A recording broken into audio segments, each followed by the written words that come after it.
Hello बच्चों, मैं स्मिता बिजलवान स्वागत करती हूँ आपका आईसीटी वर्चुअल क्लासरूम में। आशा करती हूँ आप सभी स्वस्थ होंगे और अच्छे से अपनी पढ़ाई कर रहे होंगे। बच्चों, आज हम पढ़ने जा रहे हैं क्लास 9th की साइंस। और क्लास 9th साइंस में हमारा चैप्टर चल रहा था स्ट्रक्चर ऑफ एटम। तो एटम के स्ट्रक्चर के बारे में हम बात कर रहे थे।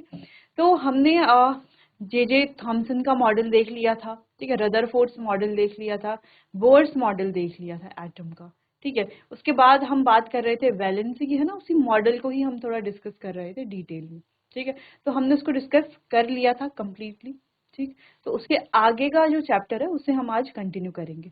अब बच्चों, एक बार चैप्टर को आगे कंटिन्यू करने से पहले हम पहले जो भी हमने पढ़ा उसे एक बार थोड़ा रिवाइज कर लेंगे, ठीक है। तो आप थोड़ा देख लीजिए, उसको अच्छे से रिवाइज करके फिर चैप्टर को कंटिन्यू करते हैं, ठीक है।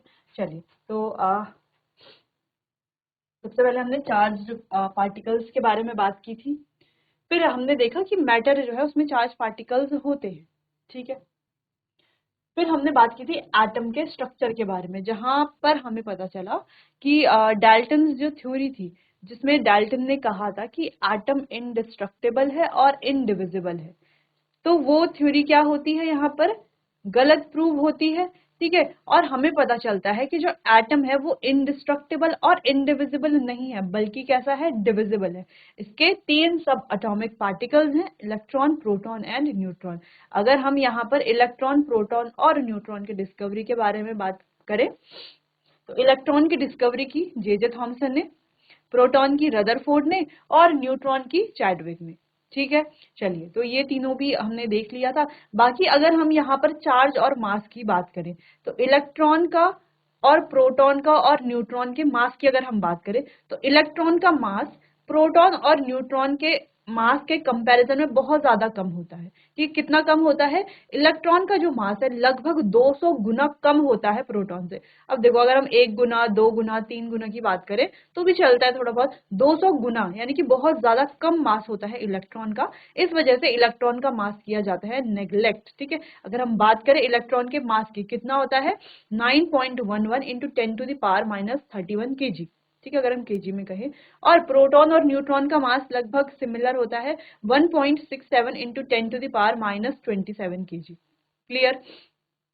अगर हम चार्ज की बात करते हैं, तो इलेक्ट्रॉन का जो चार्ज है वो होता है नेगेटिवली चार्ज ही होता है, नेगेटिव चार्ज इस पर होता है, और वो होता है -1.6 इंटू 10⁻19 कूलम। वहीं अगर हम प्रोटॉन की बात करें, तो ये होते हैं पॉजिटिवली चार्ज, और इनका जो चार्ज होता है वो होता है बच्चों +1.6 इंटू 10⁻19 कूलम।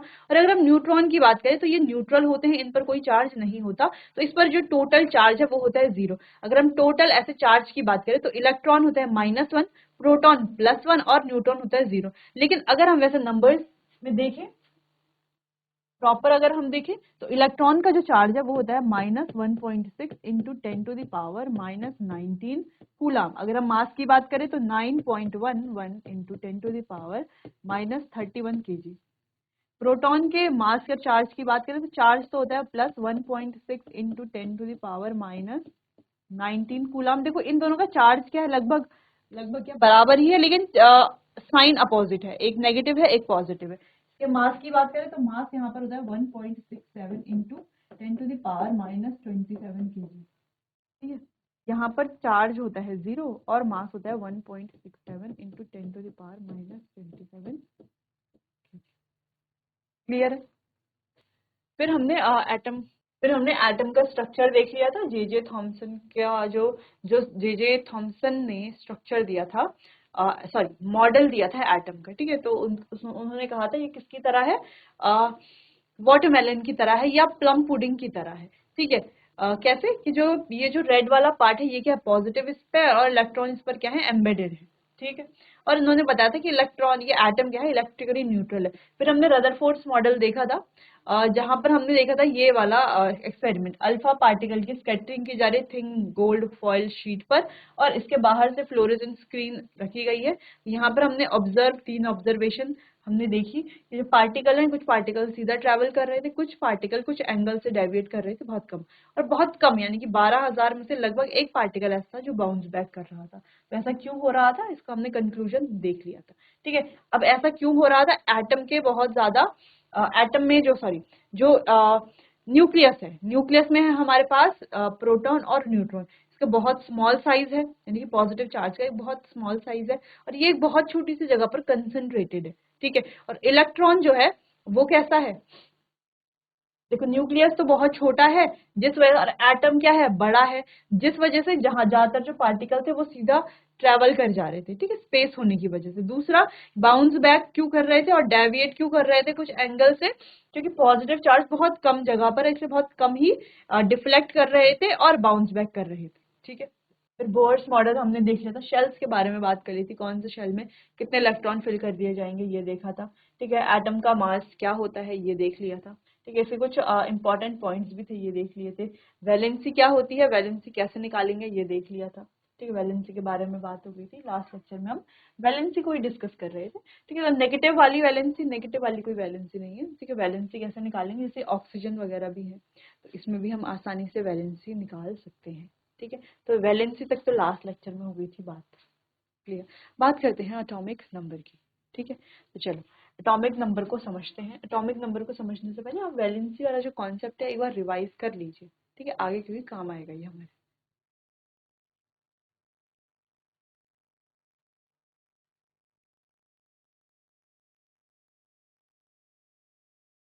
चलिए आगे बढ़ते हैं। तो हम बात कर रहे थे एटॉमिक नंबर की। तो एटॉमिक नंबर यानी कि, एटॉमिक नंबर की अगर हम बात करें तो एटॉमिक नंबर यानी कि नंबर ऑफ प्रोटॉन्स, ठीक है। टोटल नंबर ऑफ प्रोटॉन, जितने प्रोटॉन्स होंगे उतना ही एटॉमिक नंबर होगा, ठीक है। जितने ही प्रोटॉन होंगे उतना एटॉमिक नंबर। जैसे यहाँ पर देखो 6 प्रोटॉन है तो एटॉमिक नंबर कितना होगा, कार्बन का 6, ये कार्बन है ना, यहाँ पर प्रोटॉन कितने लिखे हुए, 6 प्रोटॉन, यानी कि यहाँ पर जो एटॉमिक नंबर है वो कितना है, 6। एटॉमिक नंबर को बच्चों रिप्रेजेंट किया जाता है जेड से, इस तरीके से, ये है हमारा जेड यानी कि एटॉमिक नंबर, ठीक है। All atom of an element have same atomic number. तो एक एलिमेंट के जितने भी एटम होंगे उन सभी का एटॉमिक नंबर हमेशा बराबर होगा। फिर elements are defined by the number of protons they possess, ठीक है, पोजेसेस, यानी कि एलिमेंट को कैसे हम डिफाइन करते हैं, जितने नंबर ऑफ प्रोटॉन उसमें है उससे ही उसको हम डिफाइन करते हैं, ठीक है। चलो आगे है, जैसे z is equals to 1, z अगर 1 है यानी कि एटॉमिक नंबर 1 है, किसका होता है, हाइड्रोजन का, तो कितने प्रोटॉन है, 1 प्रोटॉन। z अगर 6 है तो कितने प्रोटॉन है, 6, किसके होते हैं, कार्बन के।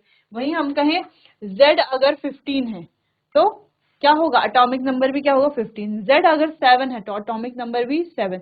z अगर 10 है तो एटॉमिक नंबर भी कितना होगा, 10 होगा, क्लियर है। यानी कि नंबर ऑफ प्रोटॉन किसके बराबर है, z के बराबर, यानी कि z को ही नंबर ऑफ प्रोटॉन बोलते हैं, सॉरी। यानी कि अगर हम कहें कि नंबर ऑफ प्रोटॉन जो है वो 7 है तो एटॉमिक नंबर भी कितना है, 7 है। अगर हम कहें नंबर ऑफ प्रोटॉन है 9 तो एटॉमिक नंबर भी कितना होगा, 9। अगर हम कहें नंबर ऑफ प्रोटॉन्स है 12 तो एटॉमिक नंबर भी कितना होगा, 12, क्लियर है।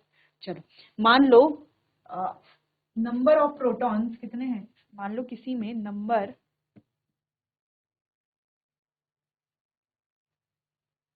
ऑफ प्रोटॉन है 11, इसका मतलब क्या है, 11 नंबर ऑफ प्रोटॉन इसमें है, जिसका मतलब क्या है, इसका मतलब क्या है कि यहाँ पर जो z होगा, z भी कितना होगा, 11 ही होगा। तो जितना नंबर ऑफ प्रोटॉन किसके बराबर है, एटॉमिक नंबर यानी कि z के बराबर है, क्लियर इतना। चलो एटॉमिक नंबर समझ में आ गया। ऐसे ही हम मास नंबर पढ़ेंगे, ऐसे ही number of protons, number of neutrons, तो ऐसे ही हम आसानी से atomic number, protons, neutrons, mass number, ये सारी चीजें फाइंड कर सकते हैं, ठीक है। चलिए नोट कर लीजिए इतना।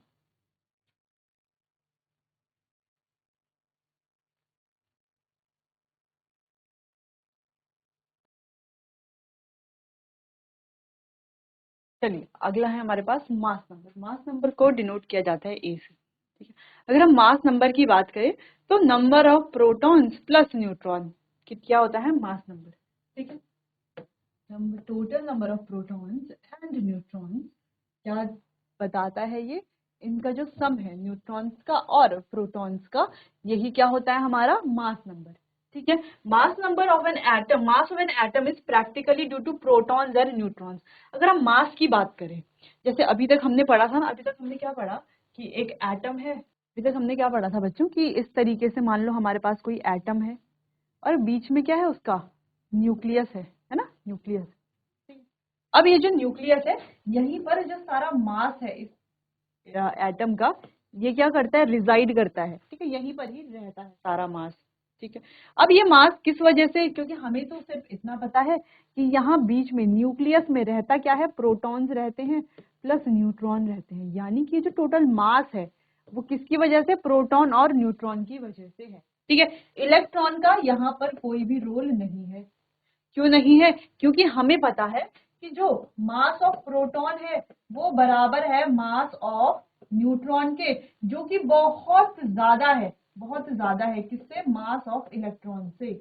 इलेक्ट्रॉन के मास के कंपैरिजन में ये तो काफी ज्यादा है, जिस वजह से इलेक्ट्रॉन के मास को हम क्या कर देते हैं, नेग्लेक्ट कर देते हैं। इसलिए जब हम मास नंबर के बारे में बात करते हैं किसी भी एटम के, तो वहां पर सिर्फ प्रोटॉन और न्यूट्रॉन को ही इंक्लूड किया जाता है, जो कि सेंटर में होते हैं, है ना, जिनको हम न्यूक्लियॉन्स या न्यूक्लियस भी कहते हैं, ठीक है। चलो, इतना क्लियर है, इजी था इतना तो चलो, तो जब भी तो यहाँ पर दो तीन चीजें हमें ध्यान में रखनी है। जो प्रोटॉन है वो किसके बराबर है, Z के बराबर है, और Z क्या है, हमारा एटॉमिक नंबर, ठीक है। और A जो है, जो एटॉमिक नंबर है, वो किसके बराबर है, P प्लस N के बराबर है, ठीक है। किसके बराबर है, P, यानी कि प्रोटॉन और न्यूट्रॉन, ये एक फॉर्मूला है, ठीक है, दो फॉर्मूले हैं, सॉरी। अब इन दो फॉर्मूले से और भी फॉर्मूला हम निकाल सकते हैं, जैसे अगर हमें न्यूट्रॉन निकालना है तो न्यूट्रॉन क्या हो गया, मास माइनस प्रोटॉन न्यूट्रॉन हो गया। अगर प्रोटॉन निकालना है तो मास माइनस न्यूट्रॉन प्रोटॉन हो गया, ठीक है। ये इधर चला गया माइनस न्यूट्रॉन, ये इधर ही रहा, ये इधर चला गया माइनस प्रोटॉन, क्लियर है, ठीक है, ठीक है। चलो, तो यहाँ से तो हम प्रोटॉन निकाल सकते हैं, न्यूट्रॉन निकाल सकते हैं, एटॉमिक मास निकाल सकते हैं, ठीक है। एटॉमिक नंबर प्रोटॉन जितना है उतना एटॉमिक नंबर है, ठीक है। चलिए, क्लियर है इतना। तो अब हम कैसे लिखते कैसे हैं, अगर हम देखें बच्चों, तो note in the notation for an atom the atomic number, mass number and symbol of the element are written as. तो कोई भी हमारा मान लो कार्बन का हमें लिखना है, तो ये आया हमारा कार्बन, कार्बन का सिंबल, ठीक है। अब हमें लिखना है इसका एटॉमिक नंबर, तो एटॉमिक नंबर हमेशा कहाँ पर लिखा जाएगा, नीचे लिखा जाएगा सबस्क्रिप्ट में। तो एटॉमिक नंबर होता है 6, इसका एटॉमिक मास होता है 12, तो 12 लिखा जाएगा ऊपर सुपरस्क्रिप्ट में। तो ऊपर जो भी लिखा हुआ होगा वो क्या होगा बच्चों, हमेशा हमारा मास नंबर, और नीचे हमेशा क्या होगा, एटॉमिक नंबर। जैसे एल्यूमिनियम का देखो, तो यहाँ पर 13 है, तो 13 क्या है, इसका एटॉमिक नंबर, और 27 मास नंबर।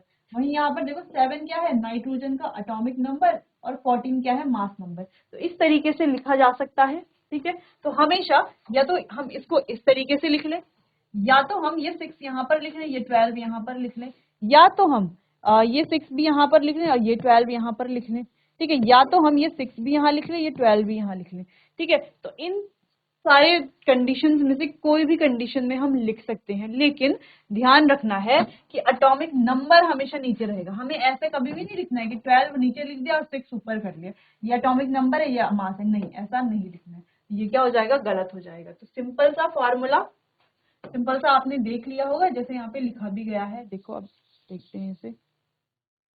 सिंपल सा सिंबल कैसे लिखेंगे किसी भी एलिमेंट का, ये आया सिंबल, ठीक है। यहाँ पे आया इसका एटॉमिक नंबर, Z होता है atomic number which is number of protons, और A होता है मास नंबर, ठीक है, जो कि क्या है, प्रोटॉन्स और न्यूट्रॉन्स का सम है, ठीक है। क्लियर हो गया इतना, चलिए, तो ये आप नोट कर लीजिए।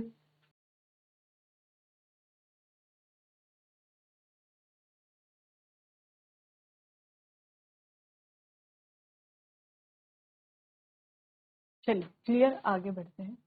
अब कुछ क्वेश्चंस यहाँ पर हैं, इन क्वेश्चंस को सॉल्व करेंगे, ठीक है। जो भी अभी तक हमने पढ़ा है उसके उसको देखते हुए, ठीक है, उन्हीं उन चीजों को रिवाइज भी हमारे वो टॉपिक्स हो जाएंगे। चलो, तो हमारा पहला क्वेश्चन है, right the correct representation of an element x. एक एलिमेंट एक्स है which contains 15 electrons and 16 neutrons. अब इस पर जो है 15 इलेक्ट्रॉन्स हैं और 16 न्यूट्रॉन्स है, ठीक है। चलो, तो यहाँ पर देखो इलेक्ट्रॉन्स दिए गए हैं, इलेक्ट्रॉन्स कितने हैं, 15, और न्यूट्रॉन्स कितने हैं, 16।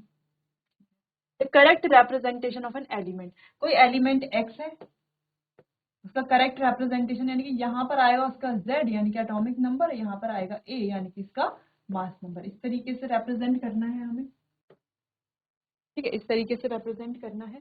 अब आप ध्यान से देखो, इलेक्ट्रॉन तो 15 है, न्यूट्रॉन है 16, यानी कि प्रोटॉन भी कितने होंगे, 15 ही होंगे, क्योंकि यहाँ पर लिखा थोड़ी है कि ये न्यूट्रल है या न्यूट्रल या कोई चार्जड स्पीशी है, लिखा तो नहीं है, तो न्यूट्रल ही होगा, है ना। अगर ऐसा लिखा होगा कोई चार्ज स्पीशी है, ये कैटायन है या एनायन है, ऐसा नहीं लिखा हुआ, इसका मतलब इलेक्ट्रॉन जितने हैं उतने ही क्या होंगे, प्रोटॉन भी होंगे, और एन भी कितना होगा, उतना ही होगा। अब प्रोटॉन कितने हो गए, यहाँ पर प्रोटॉन 15 है, तो जेड भी कितना होगा, 15। तो पहला पार्ट तो हमने सॉल्व कर लिया। दूसरा, अगर हम ए की बात करें तो ए यानी कि पी प्लस एन, ए मतलब एटॉमिक मास, इसके बराबर होता है प्रोटॉन्स प्लस न्यूट्रॉन्स। प्रोटॉन्स कितने हैं, 15, प्लस न्यूट्रॉन्स कितने हैं, 16, ये हो गया 31, ठीक है, 31 ए हो गया। यानी कि अगर हम इसे करेक्टली रिप्रेजेंट करते हैं तो कुछ इस तरीके से करेंगे, ये तो z है, ये a है, अगर हम इसे रिप्रेजेंट करते हैं तो ये हो जाएगा x। z कितना है, नंबर ऑफ प्रोटॉन्स है 15, और न्यूट्रॉन सॉरी सॉरी और मास नंबर है 31। इस तरीके से ये हो गया करेक्टली रिप्रेजेंट। क्लियर है, समझ में आया, ठीक है। तो फॉर्मूला ध्यान रखना है, कौन से वाले, दो इंपॉर्टेंट फॉर्मूला, दो क्या एक ही फॉर्मूला है। A is equals to P plus N, जहाँ पे P क्या है, प्रोटॉन, और N क्या है, न्यूट्रॉन। A क्या है हमारा, मास नंबर, ठीक है। तो मास नंबर कैसे निकालेंगे, प्रोटॉन और न्यूट्रॉन रिप्रेजेंट करने के लिए हमें पहले यहाँ पर Z पता होना चाहिए और A पता होना चाहिए। तो Z तो हमें पता चल गया, क्योंकि प्रोटॉन कितने हैं, 15। कैसे पता चला, क्योंकि इलेक्ट्रॉन दिए हुए, इलेक्ट्रॉन 15 है तो प्रोटॉन भी 15 होंगे। इलेक्ट्रॉन और प्रोटॉन एक इलेक्ट्रिकली न्यूट्रल में है ना, कोई न्यूट्रल स्पीशी है तो उसमें इलेक्ट्रॉन प्रोटॉन बराबर होते हैं। जैसे अगर हम बात करें Cl है, दूसरा Cl है, ठीक है। अगर Cl में देखें हम तो इलेक्ट्रॉन कितने होते हैं, 17 होते हैं, और प्रोटॉन भी कितने होते हैं, 17 होते हैं। वहीं चलो, इसमें प्रोटॉन कितने होते हैं, 17 होते हैं। Cl नेगेटिव, इसमें भी प्रोटॉन कितने होते हैं, 17 होते हैं। यहाँ पर इलेक्ट्रॉन, ये एक न्यूट्रल स्पीशी है तो इलेक्ट्रॉन 17 ही होंगे, और यहाँ पर इलेक्ट्रॉन हो जाएंगे 18, ठीक है। एक इलेक्ट्रॉन आ जाता है, एक नेगेटिव चार्ज है ना, दो नेगेटिव होते तो दो आ जाते, तो कितने हो जाते हैं, 19 इलेक्ट्रॉन हो जाते, ठीक है।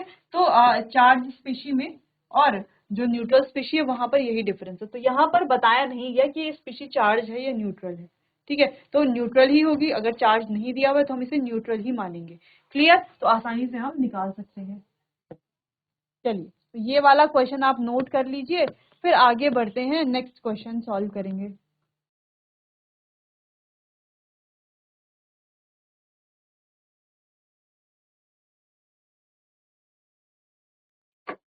चलिए, क्लियर है, आगे बढ़ते हैं अगले क्वेश्चन की तरफ।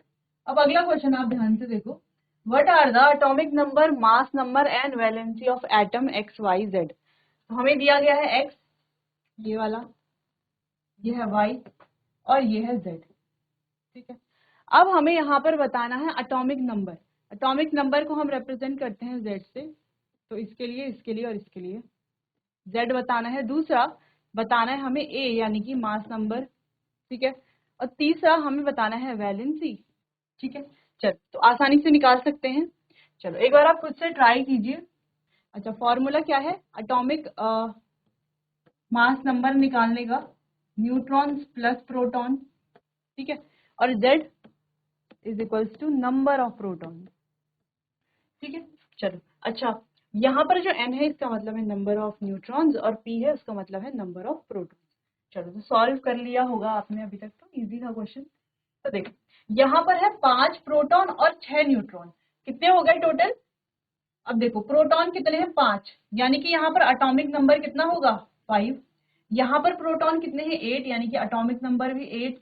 यहाँ पर प्रोटॉन कितने हैं, 15, यानी कि एटॉमिक नंबर भी कितना होगा, 15।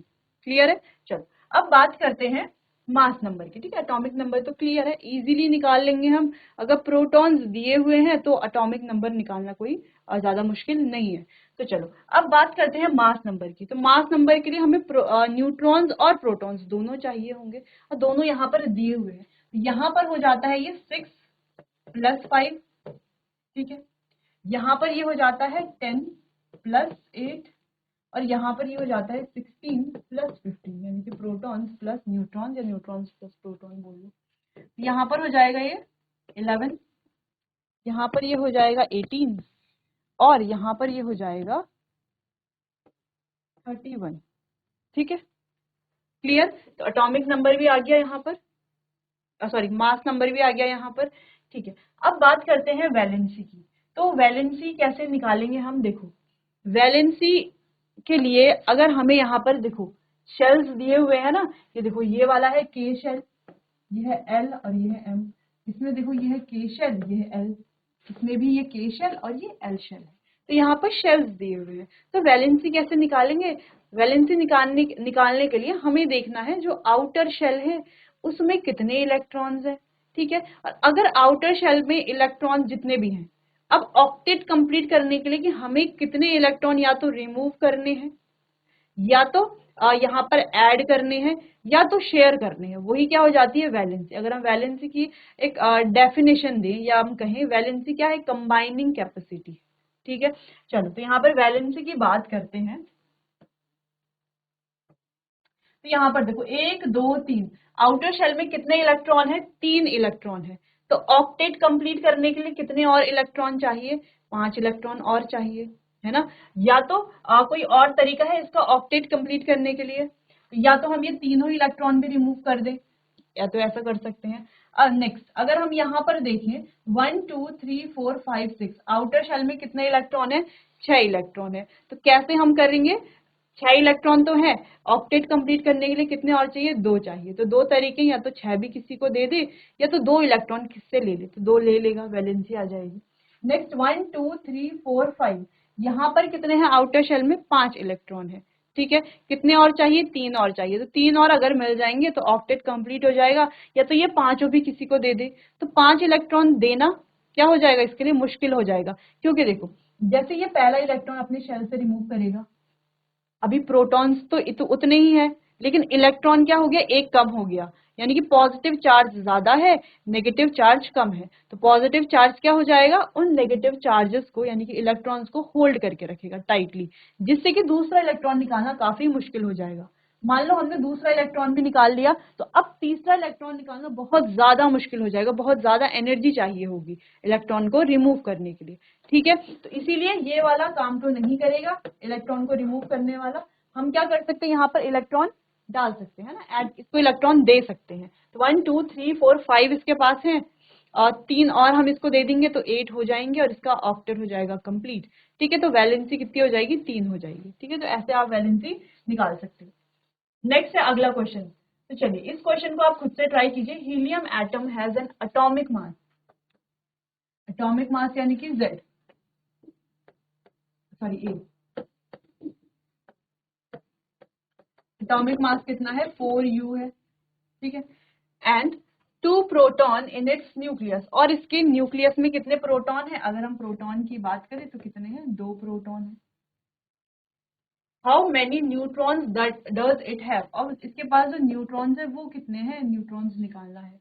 तो ये तो काफी इजी है, फॉर्मूला क्या होता है, A is equals to number of neutrons plus number of protons. A हमें दिया गया है 4, न्यूट्रॉन्स हमें निकालने हैं और प्रोटॉन्स दिए गए हैं 2। तो आसानी से न्यूट्रॉन्स हम निकाल लेंगे। ठीक है, तो न्यूट्रॉन्स भी आसानी से हम निकाल लेंगे। तो न्यूट्रॉन्स कितने हैं इसमें, 2 न्यूट्रॉन्स हैं। ठीक है, अब ये तो अंडरस्टूड भी है, क्वेश्चन काफी इजी भी है कि 4 अगर यहाँ पर इसका जो मास नंबर है वो 4 है।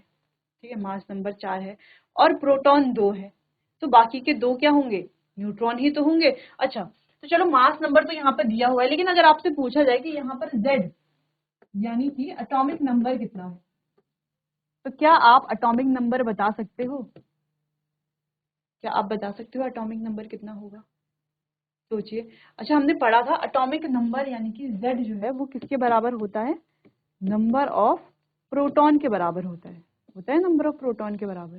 तो क्या होगा यहाँ पर एटॉमिक नंबर, यहाँ पर एटॉमिक नंबर होगा प्रोटॉन के बराबर जो कि है 2। तो एटॉमिक नंबर कितना है, 2 है। ठीक है, तो ऐसा लिखते हैं हम हीलियम को, एटॉमिक नंबर 2 है और मास नंबर कितना है, 4। इस तरीके से लिखते हैं, है ना।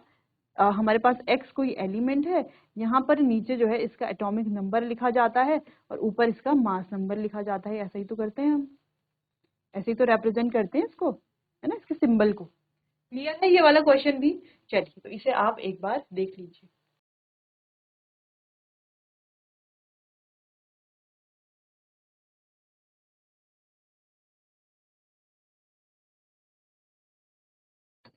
चलिए तो क्लियर है।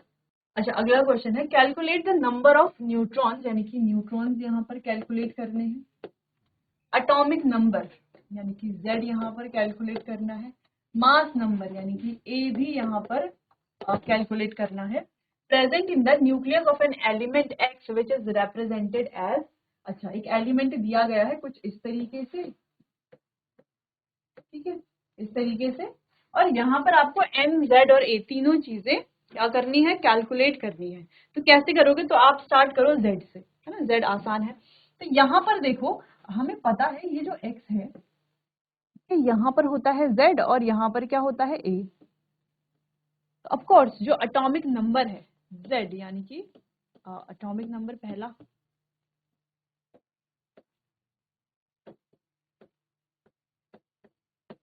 वो कितना होगा, दिया हुआ है वो कितना है 15, ठीक है, जैसे कि हमें सिंबल में भी दिया हुआ है। तो अच्छा, Z के से हम क्या निकाल सकते हैं, यहाँ पर दूसरी चीज में निकाल सकते हैं प्रोटॉन्स। प्रोटॉन्स भी कितने होंगे, 15 ही होंगे, ठीक है। अगला है A, that is mass number.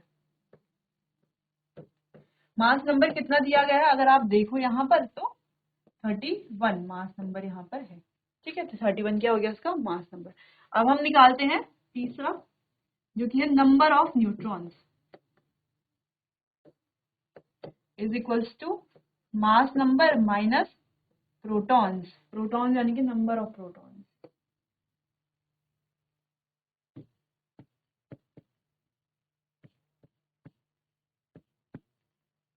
Number of proton. तो A कितना है देखो 31 माइनस प्रोटॉन कितने हैं 15, तो ये कितना हो गया, ये हो गया हमारे पास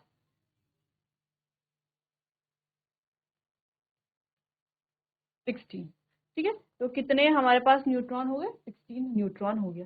तो आसानी से निकाल लिया। अच्छा, न्यूट्रॉन की जगह अगर हमसे प्रोटॉन पूछा जाता, मान लो यहाँ पे पूछा तो नहीं है लेकिन नंबर ऑफ प्रोटॉन्स निकालना होता, कैसे निकालते हैं, नंबर ऑफ प्रोटॉन किसके बराबर होता है, Z के बराबर। इसका मतलब प्रोटॉन कितने हैं 15, यहाँ पे दिया गया है, ठीक है। चलो क्लियर। चलिए तो यहाँ पर हमने कुछ क्वेश्चंस किए हैं एटॉमिक नंबर और मास नंबर से रिलेटेड, है ना। कई क्वेश्चन हमने देखे जहाँ पर atomic number, mass number, number of neutrons, number of protons, इसके अलावा वैलेंसी, ठीक है, ये कैसे हम फाइंड करेंगे ये हमने यहाँ पर देख लिया है। क्लियर है। चलिए तो चलिए बच्चों, मिलते हैं अपने आने वाले अगले सेशन में। तब तक के लिए आपका बहुत बहुत धन्यवाद।